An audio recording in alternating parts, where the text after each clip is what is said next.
Hi guys, my name is V and welcome to my book nook. So in today's video, I wanted to do my March and April reading wrap up. I didn't really read a lot of books in March, so I thought it would be better to just combine the 2 months and just talk about everything at once. So get comfortable, grab a cup of coffee and let's get started. So the first book that I read in March was Four Ruined Realms by Mike Holland. So this is the second book in an adult fantasy trilogy. Basically, the first book is called Five Broken Blades. If you haven't read that, I do recommend that you give that a try. It's this really fast-paced fantasy where we're following these six characters who have all been given the task of murdering the king in their kingdom, and they're kind of working together, but they all kind of come from like these backgrounds where they don't trust each other, and they don't really know each other very well. This one guy is a spy master, this other lady is like a poison assassin, so they all have like no reason to trust each other. And it was just really interesting, fast paced. The writing was very simplistic and I enjoyed it. So this book picks up just from there. And in the second book, there's the five of them have to now try and steal the ring from the queen of this neighboring kingdom.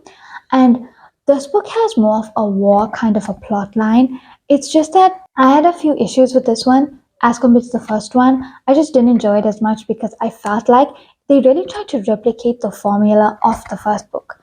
It just came across a little repetitive. This one felt a little bit more predictable plot wise. I felt like their characters kind of blended together a little bit in terms of their points of view. And I just didn't enjoy this one as much as I did the first one. I ranted so much about this when I did my reading vlog about this, and I had absolutely no intention of doing that. But I just felt like there was no character development, and it just didn't hit as much as the first one did. The last 25%, though, that was great. Really, really threw me back into the storyline. And what I really like about the series is that the characters' backstories are so interesting and their ages, to read a fantasy series where the characters are actually appropriate ages is really nice. So I will definitely be picking up the third book. I want to know, how this ends. But that was For Ruined Realms. Not the best fantasy that I've read, a little bit on the disappointing side. The next book that I read was a surprisingly good book called The Bodyguard by Captain Center. I ended up really enjoying this one way more than I expected. It is a rom-com following Hannah. Hannah kind of works for this agency where they are bodyguards for hire, and she's been assigned to guard this superstar actor called Jack Stapleton. But Jack insists that he's not in danger and he doesn't want his family to know that, he needs a bodyguard. So Hannah is like fake dating him in front of his family, and they force together all the time, spending so much time together. They develop feelings, and we kind of go from there. I thought it was such a cute book. It was just a really good time. So much, it was so happy and cute, and kind of made you laugh sometimes. And I just had a really good time reading it. I would definitely recommend. If you're a rom-com person, I think this is just straight up your alley. Such a cute book. Next up, I read The Kite Runner. This was such a beautiful and heartbreaking book. The writing was so good in this book, and the storyline was just so heartbreaking. I think that if you're going to read this book, just be prepared before you go into it that it's going to be a very emotional kind of a read. For me, though, not knowing much about it, helped my reading experience because I felt like it just made it better. So definitely check this book out. It was just such a good book. Next up, I read Beach Read by Emily Henry. This was my first book by Emily Henry, and I loved this book so much. It was such a great book. I really like her writing, and there's so many quotes in this book. Like, I feel like rereading this book and underlining it because there were so many quotes that, especially from the characters' internal monologues that I just related to so much. In this book, it's a bit of a rom-com, but it also delves into so many other things, and it's so emotional at the same time while keeping that banter. Like, between the main couple, they have this really great witty banter, and it was just such a good book. We're following Gus and January. So they both are suffering from writer's block, and January ends up moving in next door to Gus, and they kind of rivals from college, and then they both agree on like swapping genres for the summer and trying to write a book and see who can get it to be a best-selling book first. And it was just such a good book. I feel like the misconception with rom-coms is that they just these light-hearted books and there's like no substance to them. But I felt like this book really had so much of substance to them, and the ending, with the letters, that was just so emotional. They Everything about this book was so great. I just definitely recommend this book if you have not read an Emily Henry book. It's just such a good book. The next book that I read this month was Sunrise on the Reaping. This is part of the Hunger Games series. It is the prequel. I made a whole video on this one because I loved this book. Honestly, April was such a good reading month for me. And I look at Beach Read and this one because this book was a 5-star read. So Sunrise on the Reaping is Hamish's story. We're following his Hunger Games. This book had me stopping. It was such an emotional book and so unexpected. I just really, really enjoyed this book. The characters, the plot still, even though we knew a lot about Hamish's storyline from the original trilogy, this book still managed to pull plot twists. It delved into so many interesting themes and topics, and I just absolutely love this. If you're a Hunger Games fan, you have to check this one out. It had so much of new content and substance to it while maintaining that nostalgic feel, bringing back memories of the original trilogy. And I just absolutely loved this one. The next book that I read was The Housemaid by Frida McFadden. This was the second book I've read by Frida, and this was such a good book. It kept me entertained throughout the story. We're following Millie, who kind of comes from this dark past, and she's like desperate for a job. So she's becomes the maid for this really wealthy family.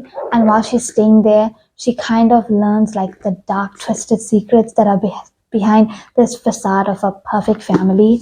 And the plot twist in this one had me. It was just such a quick, fast paced book.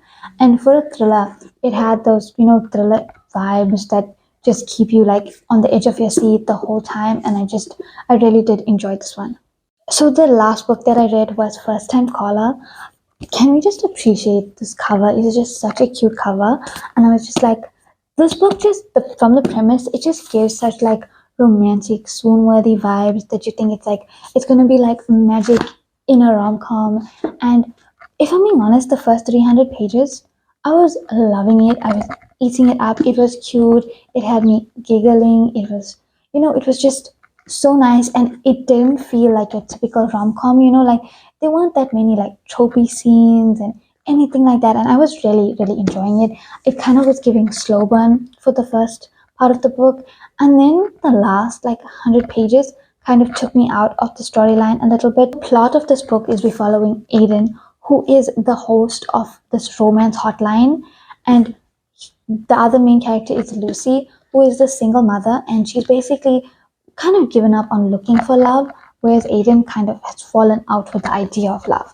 So Lucy's daughter phones into this hotline, like trying to ask for advice for her mother, and Lucy ends up, trying to stop this phone call, and then she and Aiden can kind of end up talking, and their phone call like goes viral, and then Lucy ends up joining him in this radio show.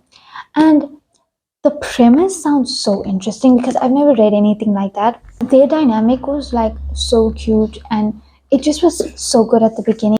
My biggest gripe with this book was that the last 100 pages ended up, things between the main couple ended up speeding up so quick, and I didn't expect that to happen because, like I said, I thought it was going to be a slow burn. And the whole point of Lucy going on to this romance hotline was like for Aiden to help her find someone else. And I guess it's kind of, you could say, a spoiler, but I felt like at the same time that I understood where he was coming from. Like, he was in a space where he wasn't ready to be in a relationship. And I understand, like, the things where he was coming from. But he kept on, like, giving, in my opinion, where she would make progress with someone and he would stop that progress. And then when she was like, okay, she'll try and commit to him, then he would be like, no, don't.